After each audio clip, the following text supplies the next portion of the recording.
Sebagian pemuda sedang berolahraga, sebagian lagi bersiap-siap menuju pantai untuk rekreasi. Para buruh bangunan sedang bekerja. Suasana pasar hiruk-pikuk dengan berbagai transaksi. Burung-burung baru saja meninggalkan sarang. Tiba-tiba pukul 7:58 waktu Indonesia Barat, hari Ahad, 26 Desember 2004, bumi Serambi Mekah berguncang dahsyat. Guncangan gempa pada 8,9 skala Richter itu berlangsung puluhan menit tanpa henti. Bumi bergerak ke bawah dan ke atas, ke kiri dan ke kanan, berayun-ayun terus-menerus.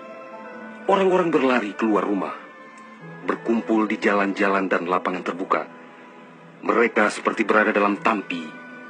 Kepala terasa pusing, sehingga banyak yang terjerembab ke bumi. Suara azan Allahu Akbar berkumandang dari menara-menara masjid dan menasa. Suara zikir pun membahana di mana-mana. Jutaan mulut manusia melafazkan asma Allah dan Rasulullah secara terus-menerus. La ilaha illallah, Muhammad Rasulullah.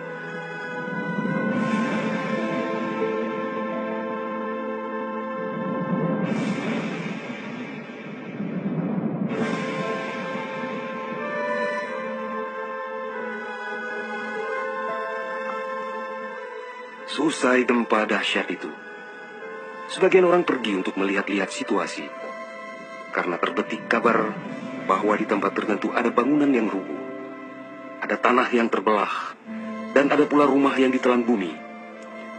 Tidak terpikirkan oleh mereka apa yang akan terjadi setelah itu.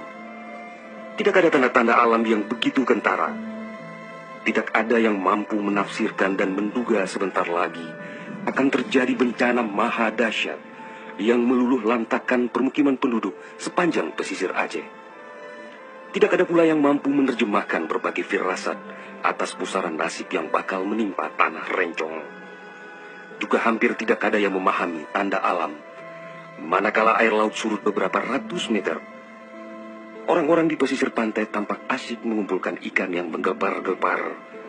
Bahkan air sungai pun mengering, namun tidak ada yang dapat membaca tanda-tanda itu. Mereka seakan melupakan gempa yang baru berlalu.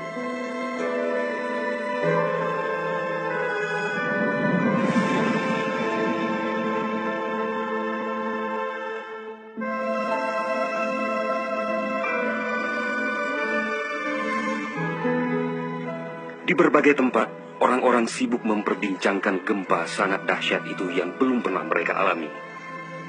Namun tak lama kemudian orang-orang mendengar bunyi dentuman sangat keras, disusul suara gemuruh dari arah laut. Bunyi dentuman itu terdengar sepanjang pesisir Aceh Besar, Banda Aceh, Aceh Jaya, Aceh Barat dan Nagan Raya. Orang-orang mengira itu adalah bunyi bom. Memang sebelumnya sering terdengar bunyi bom yang menghiasi kehidupan orang Aceh ketika itu, karena Aceh dalam situasi konflik bersenjata. Orang-orang pun bertanya dalam hati, mengapa masih ada pihak yang tega berperang dalam suasana yang begitu menakutkan?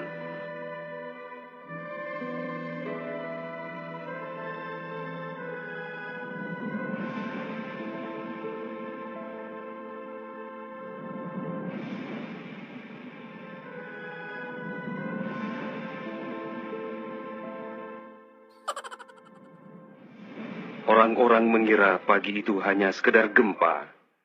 Mereka sama sekali tidak menduga bahwa bunyi dentuman keras tersebut adalah akibat patahan lempengan bumi yang berpusat di Samudra Indonesia, sekitar 149 km sebelah selatan Calang Aceh Jaya.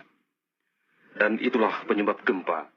Di samping kehendak Allah pemilik alam semesta, belum sempat mereka bernafas lega akibat gempa. Dalam suasana gebalau dan kucar kacir itu, tiba-tiba daratan diterjang air laut. Air berwarna hitam pekat itu datang sangat tiba-tiba dengan suara gemuruh yang menakutkan. Ia berlari sangat cepat, menerjang apa saja yang dilaluinya.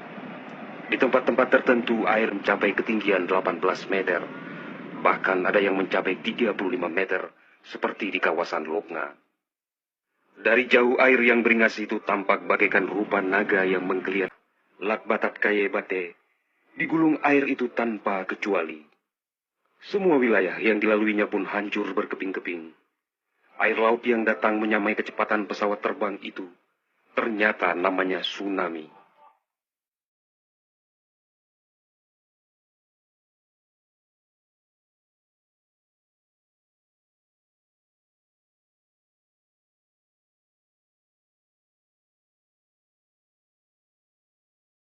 Kekuatannya memang luar biasa.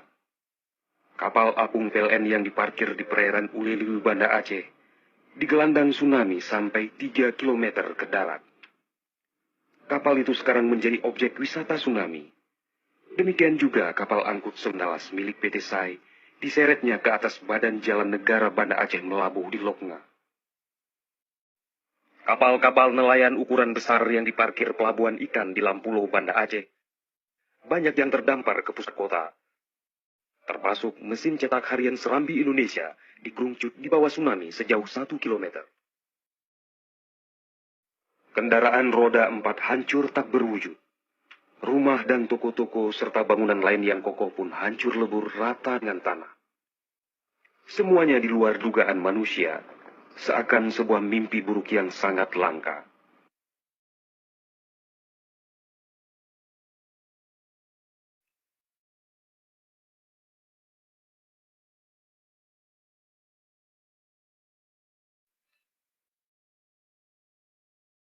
Setelah kira-kira 15 menit air laut itu beraksi, suasana pesisir Aceh pun lengang, sunyi, sepi, senyap, dan hening yang tak bisa dilukiskan dengan kata-kata. Sebagian besar permukiman penduduk rata dengan tanah, seakan instrumentalia kehidupan telah berakhir sampai di sini. Ratusan ribu orang nelangsa, teduk tesepuk, telok ngonjaro, teingat kedro hanaledaya, atau terduduk lunglai bersilang tangan, mengingat nasib tiada berdaya.